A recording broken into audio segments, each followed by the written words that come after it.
의료대란 관련 여야 의정 협의체 참여에 대한 의료계 공동 입장문.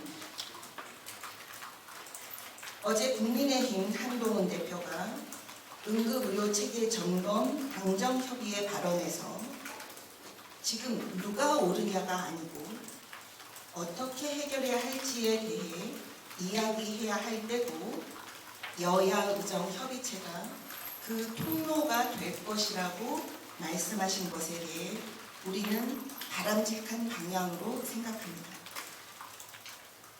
그러나 정부는 여전히 요지부동입니다. 어제 한덕수 국무총리는 국회에서 이번 의료 공백 사태와 관련해 가장 큰 책임이 정부에 있는 거 아니냐는 야당 국회의원의 질문에 동의할 수 없다며 우리 전공의들에게 첫 번째 책임이 있다고 주장하고 국민들이 죽어나가지 아니하는 야당 측 비판에 가짜뉴스라고 일축했습니다. 국무총리가 지금도 우리 전공의들에게 함부로 말하고 현실을 완전히 왜곡하는 태도에 놀라움을 금할 수 없습니다. 국민 여러분, 지금 의사들은 아무도 파업하고 있지 않습니다. 정부의 포괄적인 의대 증원에 좌절한 전공의들과 의대생들이 수련과 학업을 포기하면서 잘못된 정책을 멈춰달라고 호소하고 있는 것입니다. 추석 명절을 앞두고 경찰은 우리 전공의 소환 조사를 지속적으로 강행하고 있습니다. 총알이 날아다니는 전쟁 중에도 협상이 거론되면 총구를 거두는 법인데 정부는 협의를 하자면서도 동시에 아무 죄 없는 전공의들을 경찰서로 불러 전 국민 앞에 망신을 주고 겁박하면서 협의체로 들어오라고 합니다. 이는 대화 제의가 아니고 의료계에 대한 우롱입니다. 의료계와 대화하길 바란다면 정부는 즉각 전공의 사직 관련 수사를 중단해 주시기 바랍니다. 정부의 무리한 의대 증원 논란으로 수험생들이 겪어야 할 혼란을 생각하면 매우 안타깝고 가슴 아픕니다. 그러나 2025년 증원은 정부의 계획대로 진행하면 의대생들은 아무도 학교로 돌아오지 않을 것이고 그러면 내년에 3천여 명 가르치던 환경에서 아무 준비 없이 7,500여 명의 학생들을 교육해야 되는데 이는 불가능하고 향후 30년간 혼란이 지속됩니다.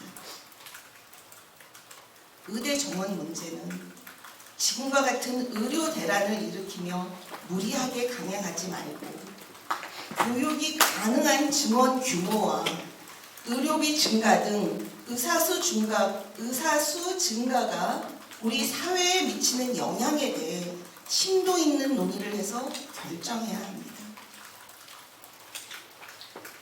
한동훈 대표가 의사는 정부의 적이 아니고 오랜 역사 동안 국민의 건강과 생명을 지키는 데 정말 중요한 역할을 해오셨고 그렇기 때문에 존중받아 마땅하다라고 한 것에 대해 감사드립니다. 또 민주당이 2025년도 의대 정원 증원 문제를 논의 의제로 제한 없이 포함하자고 한 것에 대해서도 감사드립니다. 그러나 정부가 잘못된 정책을 인정하지 않으면 이 사태는 해결되지 않습니다. 추석을 앞두고 아수라장이 되어버린 응급실 그리고 이어서 닥쳐올 중환자실 위기를 비롯해 각 진료과 문제 등 우리가 의료 현장에서 매일 겪고 있는 의료 시스템의 붕괴는 실로 심각합니다. 우리는 이 사태가 하루빨리 해결되기를 바랍니다. 그동안 국민 여러분께서 누려오신 우리나라 의료의 장점을 잘 살리면서 개선할 방법을 우리 의사들은 알고 있습니다.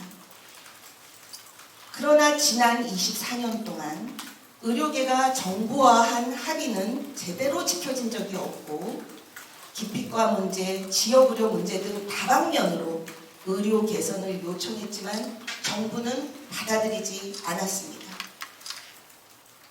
우리는 정부의 태도 변화가 없는 현 시점에 여야 의정 협의체 참여는 시기상조라고 생각합니다. 정치권 여야는 물론 국민들께서 이미 전향적인 모습을 보여주셨습니다. 이제 남은 것은 정부의 태도 변화뿐입니다.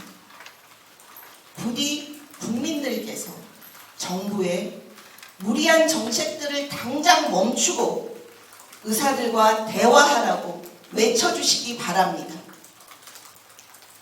이 정부가 대한민국 의료를 망쳤지만 저희 의사들은 한 명의 생명도 잃지 않겠다는 마음으로 최선을 다해 임하고 있습니다. 국민 여러분의 걱정과 불안을 해소하기 위해 정부는 불통을 멈추고 전향적인 변화를 보여야 합니다. 의료계와 정치권, 국민, 그리고 정부가 모두 협력하여 의료대란을 멈출 수 있기를 희망합니다. 2024년 9월 13일 전국의과대학 교수비상대책위원회, 전국의과대학 교수협의회, 한국의과대학 의학전문대학원협회, 대한의학회, 대한개원의협의회, 전국광역시도의사회장단 협의회, 대한의사협회 대의원회, 그리고 대한의사협회 발표였습니다. 입장문 다 말씀드렸습니다.